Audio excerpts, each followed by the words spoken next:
Hollywood is not a dream factory. It is a slaughterhouse paved with gold.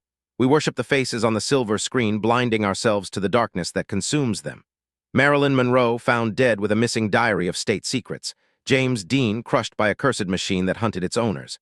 Jayne Mansfield decapitated after a deal with the Church of Satan. Heath Ledger consumed by a demonic role. Brandon Lee executed by a prop gun. Heather O'Rourke sacrificed for a movie prop. These aren't accidents, they are sacrifices. You think your favorite stars died of overdoses? Wait until you hear the facts.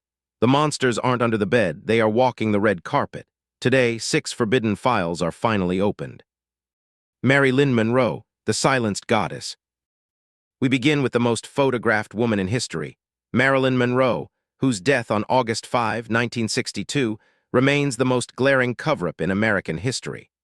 While the Los Angeles coroner labeled it a probable suicide by acute barbiturate poisoning, the timeline provided by the witnesses fractures under the slightest scrutiny. At the Spanish-style hacienda on 12,305 Fifth Helena Drive, the housekeeper, Eunice Murray, claimed she found the body around midnight. Yet police records show they were not called until 4:25 a.m. What happened during those 4 missing hours? Why did the housekeeper wash the bedsheets at 3 a.m. while the police were knocking on the door? She wasn't cleaning a messy room. She was destroying the only DNA evidence that linked Marilyn to the White House. Marilyn wasn't just an unstable actress. She was a geopolitical liability. According to suppressed FBI documents, she was threatening to hold a press conference to reveal sensitive information she learned during her affairs with President John F. Kennedy and his brother, Robert Kennedy. This wasn't just about romance. It was about Operation Mongoose, plans to assassinate Fidel Castro, and secrets regarding nuclear testing. Marilyn kept a specific red diary where she recorded these dangerous conversations.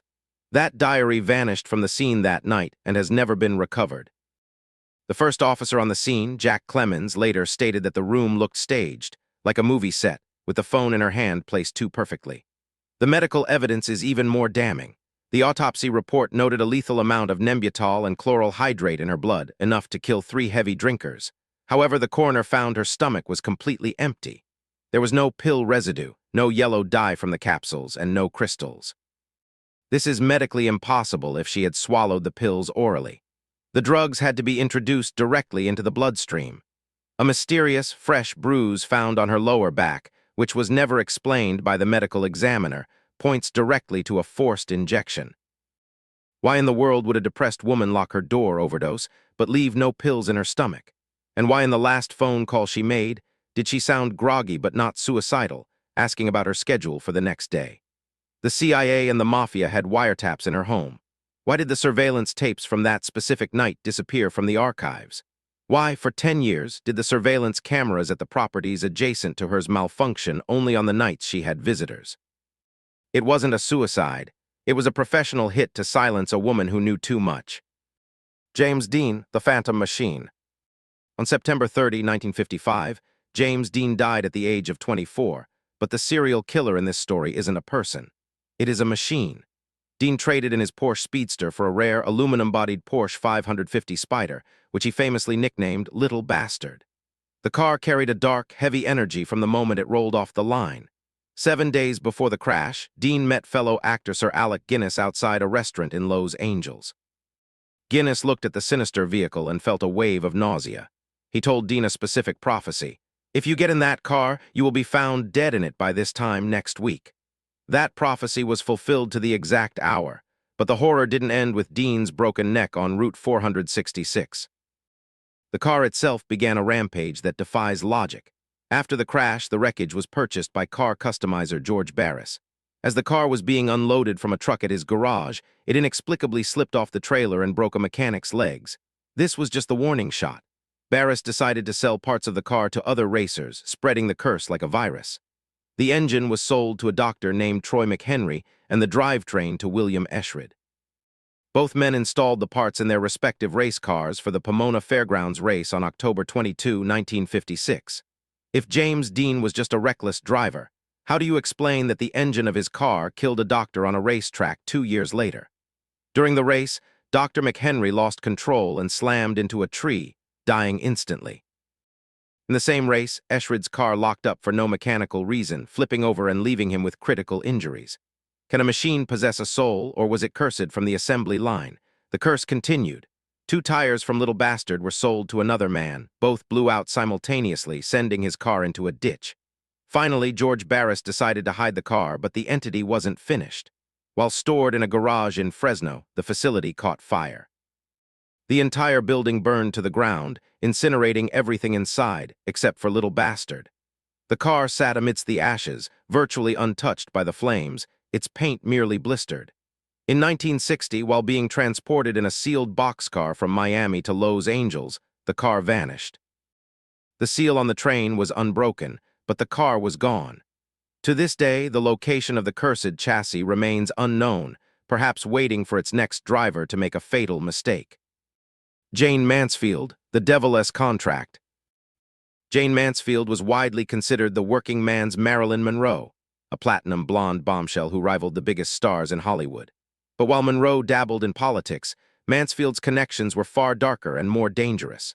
She was a high priestess in the Church of Satan and maintained a very public, intimate relationship with its founder, the Black Pope himself, Anton LaVey.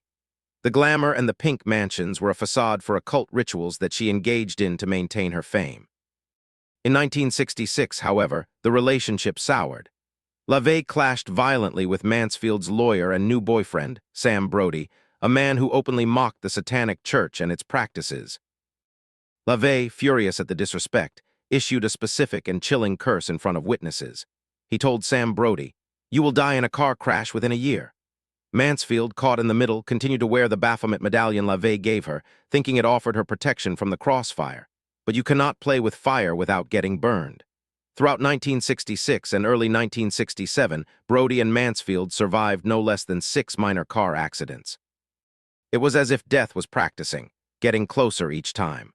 On June 29, 1967, on a foggy stretch of U.S. Highway 90 in Louisiana, the bill finally came due.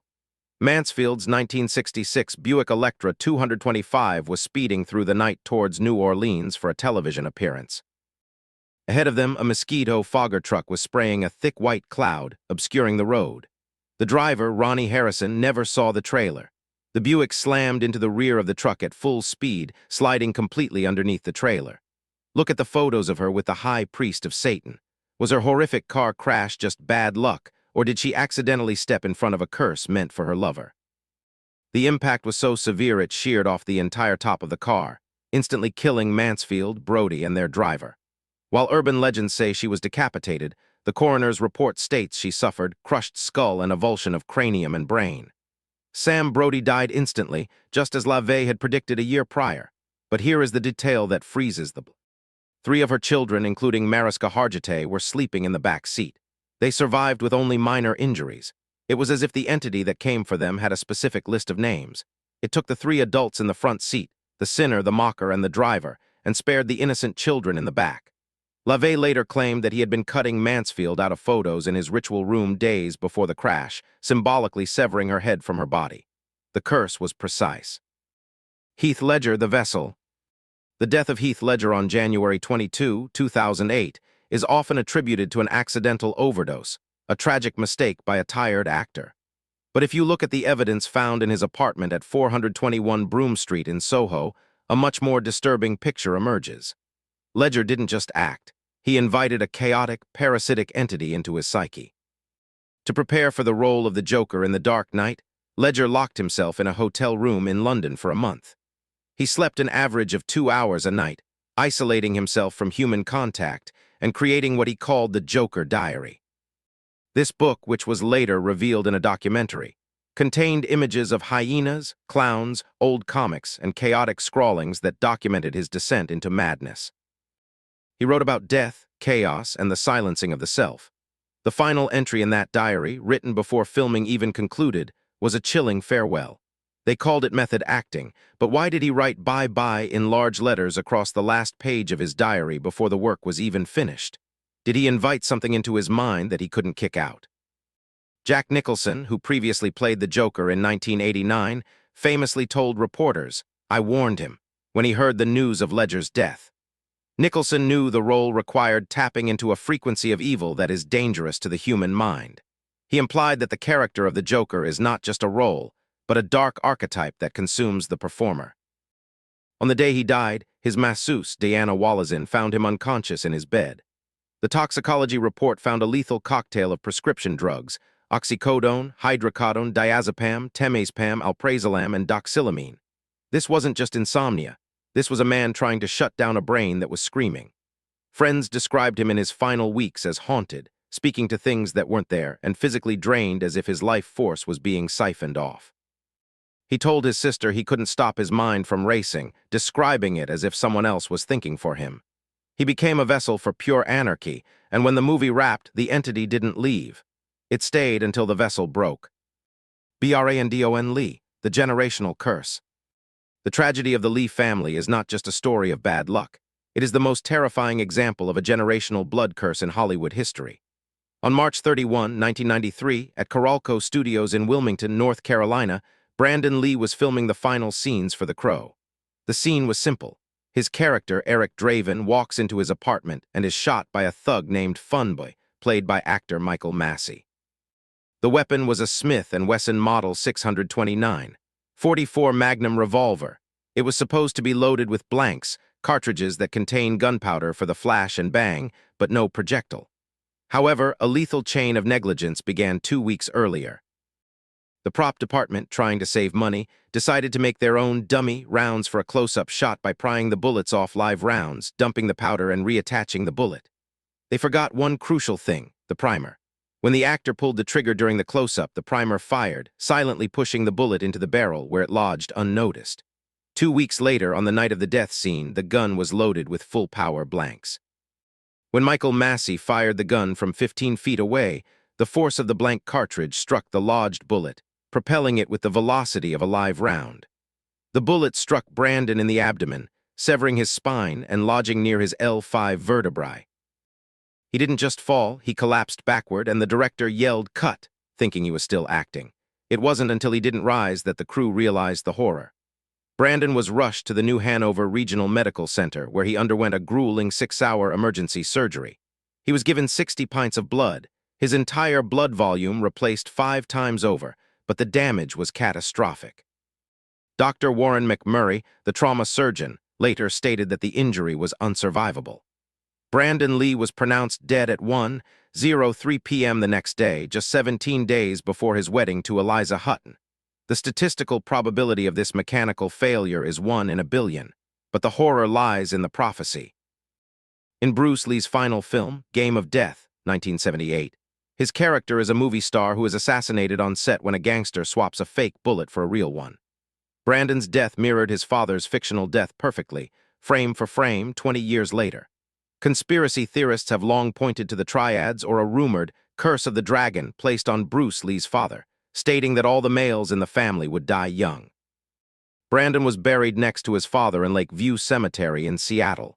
2 dragons, father and fan, consumed by the same inexplicable fire. This wasn't negligence. It was an execution by fate, written in a script decades before it happened.